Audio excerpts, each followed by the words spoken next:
புதுச்சேரியில் 150 ஆண்டுகள் பழமையான நகராட்சி கட்டடம் கனமழையால் இடிந்து விழுந்ததில் 9 பணியாளர்கள் அதிர்ஷ்டவசமாக உயிர் தப்பினர்.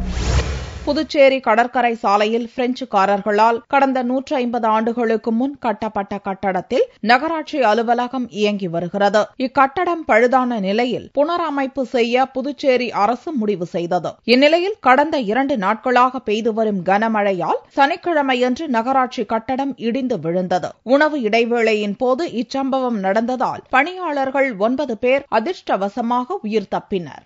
இதுல புதுச்சேரி நகராட்சி செயல்பட்டு இருந்தது. கடந்த சில வருடங்களாகவே அந்த கட்டிடம் வலுவிழந்திருந்ததுனால அங்கிருந்து நகராட்சி மாத்திட்டாங்க. தற்சமயம் கம்பன் கல்ல ஒரு பிரிவில் செயல்பட்டு வருது. இதனுடைய ரெனோவேஷன் ஒர்க் இப்பதான் ஸ்டார்ட் பண்ணாங்க. மறுபடியும் இந்த கடந்த மழையினால ரொம்ப பலவீனம் அடைந்தது. இன்னைக்கு காலையில் உள்புற தளங்கள் மட்டும் அப்படியே இறங்கிடுச்சு. மழை இருந்த காரணத்தினால இதுல உயிர் சேதம் யாரும் கிடையாது. அதிர்ஷ்டவசமா அதுல வேலை செஞ்சுட்டு இருந்த 9 பேரும் சரியான சமயத்தில் வெளியே வந்துட்டாங்க.